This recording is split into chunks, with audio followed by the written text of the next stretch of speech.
Hi there from Chicago. This is Big Ten Today, presented by Rally Halls. Mike Hall and Anthony Herron here. You want to make your claim to the country that Googling's not a word? Well, I mean, they've tried to make it into a verb. It has become a verb. But it's not accurate, though. Not an accurate one. We should have standards in this country. That's what I always say. Let's have standards. That's all I ask for. It's not much. Ross Dellinger of Yahoo Sports joins us. You're the deciding vote, Ross. Verb or not a verb? You're web searching. That's what you're doing. You're not Googling. I'm not getting involved in this argument. No. Don't drag me into this. Don't drag me into this. What a politician. All right, straight to the big story. I am in D.C. after all, right? That's exactly right. It's It's an a good election point. year. It makes sense. There you go. Straight to our big story of the day, which is the changes at the QB spot in the Big Ten. Starting off with Michigan, it was a QB battle all summer long there to replace J.J. McCarthy. Most expected Alex Orji to win the job, but when game one started, Orji didn't. Davis Warren got the nod. The past week, he threw a pick in each of the first 3 quarters played, so now he's out. Orji is in. Here's Sharon Moore. Alex will start on Saturday. Excited for him. He's been in here chomping at the bit, so we'll move on from there. We're going to feel confident. We're going to put all we can into whoever's the quarterback, regardless of who it is. So that's going to be our guy, and that's who we're going to ride with. Just take the reins, perform like he did in the first couple weeks of camp. Like I said, thought he was in a really good place, and Davis outperformed him in camp at the end, and would love to see him just take the reins and do what he's been doing, through those first couple weeks, and I think he will. He's had a great couple weeks of practice. So has Davis, but obviously got to perform in the game. And excited to see what Alex is going to do. And he's been in here studying his tail off the past couple days, like he always is. But you can see it ramped up even more.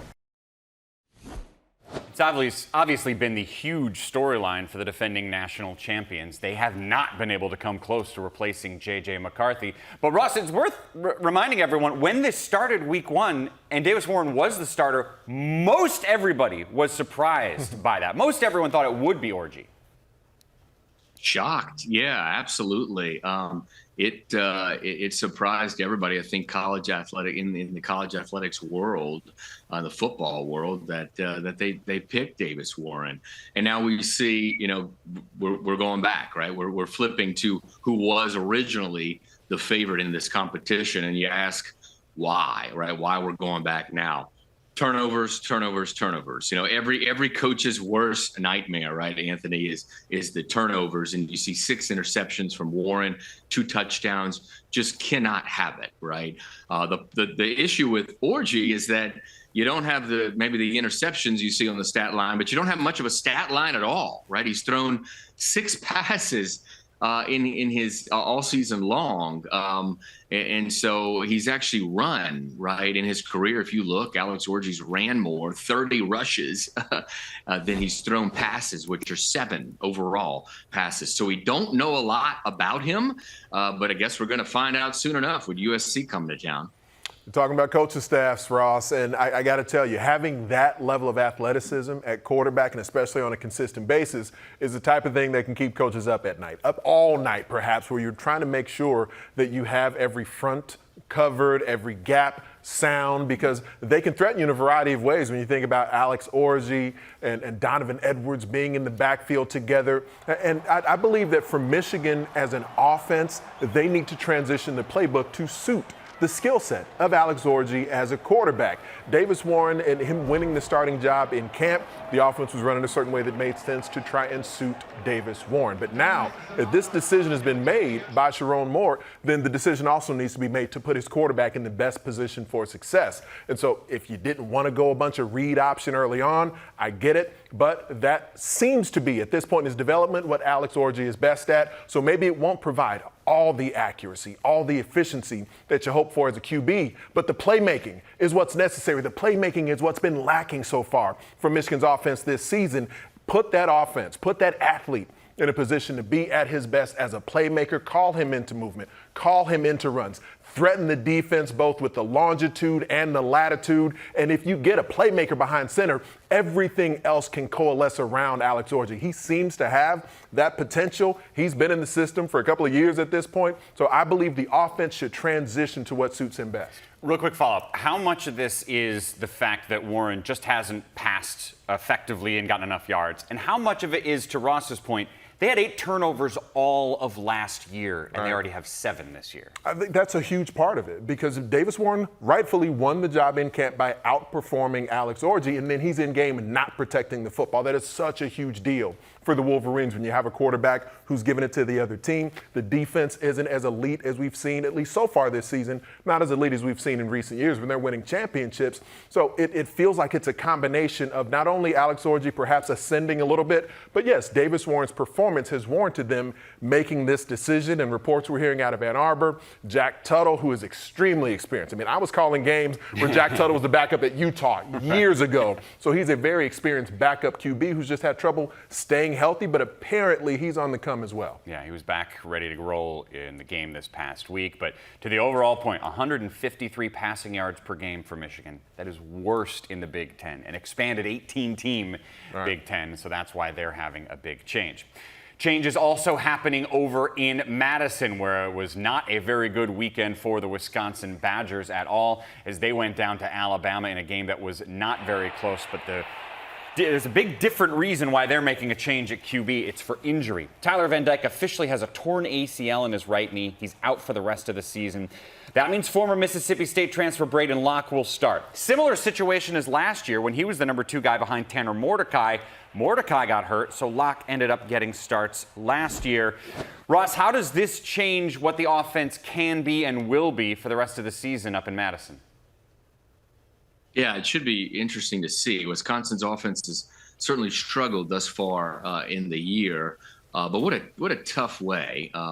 Third game of the year, first year at the school for Tyler Van Dyke to go out. There was a lot of hype and expectations around him coming in from Miami, and you got Alabama came to town, big win at your place, and then you lose your starting quarterback. It's really tough. And then we've seen, like I mentioned earlier, we have seen the Badgers offense just not hum like everybody kind of thought it would. And now with the quarterback out, you got Braden Locke coming back. As you mentioned, he had some experience, right? He started, I think, 3 games last year as a freshman, filled in for injury, played in 5 games. And he did push Van Dyke during, competition over the summer and in fall camp. But Locke might be most famous for his high school teammate, Jackson Smith in Jigba. Unfortunately for him, there's no Jackson Smith in Jigba at Wisconsin. And, that's kind of that combination, right? Because the offensive line coming into this season, the offensive line in the run game was viewed as what would need to really press this offense forward. And it seemed to be the approach that Luke Fickell was going to prefer taking, and they just haven't gotten to that point. So now you have your backup QB in as well, and you really feel for Tyler Van Dyke because he's a guy who had waited for this opportunity, had some ups and downs in his Miami career, and was now going to be thrust into the starting lineup.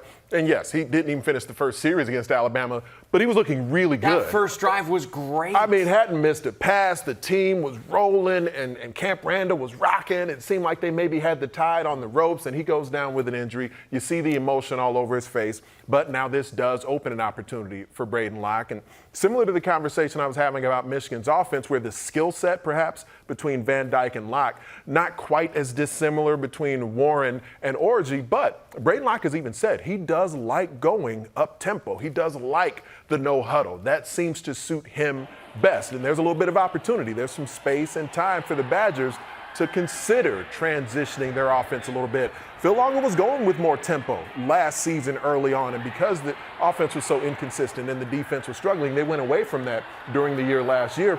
Maybe this is an opportunity as they prepare to face the Trojans 2 weeks from now to perhaps transition back to a little bit more tempo. Look, you can still use the multi-tight end sets. You can still call some run plays. But if it gets your QB into a rhythm, maybe it's not the consistently sort of full game type of tempo, but find those moments to get your QB into some rhythm. When they sprinkled it in the other day, Braden Locke seemed to like it. So to be clear, in both these first 2 instances, Michigan and Wisconsin, you think for success to happen and happen fairly quickly, the staff has to change a bit of what the offense is to cater towards the skill set of the QB. Very much so. And it's not always an easy thing to do for an offensive play caller because you've been looking to install a system. You've been looking to have your program find an identity on offense. And we know exactly what the identity for Michigan football has been. It's been a tailback-centric run game. Now maybe they have to transition to a QB-centric run game. From Wisconsin's perspective, I called it last season a crisis of concept, because it did seem that schematically they weren't completely sure in that first season in Madison what they wanted to be, what suited their personnel best. And now here I am saying maybe they transition again. So I do find it to be a difficult decision for Luke Fickell and Phil Longo, because what they're doing so far, it's just not working that well. It's very inconsistent on offense. Do you lean into that? Do you hope for development on the O-line and the running back-centered run game? Or do at least sprinkling in some tempo, does that allow you on offense to find more big plays, find more chunk plays? And then it's up to Braden Locke when that opportunity is there. If tempo keeps the opposing defense off balance, doesn't allow them to change personnel quite as much, now he has got to seize the opportunity. When a play is there to be made, he's got to go snatch that jugular, even when you're not necessarily as efficient at all times. But if you're going to be that quarterback who's there that sort of rallies the troops, even though you're the backup, he's been in this system longer than Tyler Van Dyke was, and apparently it was a camp battle that played out in a pretty close manner. So he's got some arm talent. They've got to find a way to get him in the best and most comfortable position possible. Mentioned Michigan was last in the Big Ten passing yards per game. Wisconsin is 16th out of 18 in that statistic. Different situation for our third team that's making a QB change. That's what's happening up in Evanston. They already made the change, and it worked out. Jack Lausch replaced Mike Wright, and for sure he had a slow start. Only 2 of 10 passing to begin the game, but then he ended really strong, completing 18 of his final 21 attempts. Also proved he can run the ball. So far, Ross, so good for the new QB wearing purple. Yeah, that's the interesting part. You mentioned it there about the he adds a different dynamic, obviously, right? He adds the running game with his feet, which can open up, right? Can open up the offense a little more. I think he had over like 60 yards, I believe, rushing in that game, and kind of finally got going, right? Got into a rhythm in the second half. Really struggled in the first half. I think Northwestern only led, I think, by a touchdown there, and finally got going in the second half. And we'll obviously he'll get a stiffer test, right? An angry Washington team in Seattle, but it's a great story. You know, this is a Chicago kid, Lausch, kind of swooping in and hoping to spark the offense, and we saw a little bit of that in the second half. Even though Mike Wright was bringing his experience in the transfer portal, Ross, I was kind of thinking maybe Jack Lausch would be able to win that camp battle, because even going back to last season, being around David Braun, interacting with he and his staff, they were excited about Jack Lausch back then. I mean, they just liked the multi-dimensional skills that he would bring to the table, not only as a passer, but as a runner as well. And we did see, after he kind of got cooking a little bit the other night, that he was able to bring both those skills to the fore. And so at least you do have 2 quarterbacks now that you can look at and say that they have experience. But, you know, by comparison, when Jack Lausch got into the game the other night, sure, it was against Eastern Illinois, but you did see the offense begin to flourish. And it wasn't just about him, but it did seem like the rest of the team. Once you had a quarterback that was putting that type of pressure on the defense, then safeties are dropping down into the box a little bit more, run lanes open up, throwing windows broaden a little bit. And when you have a QB who can put that pressure on the defense, then it does allow more playmaking opportunities for the team around him. And so for Jack Lausch,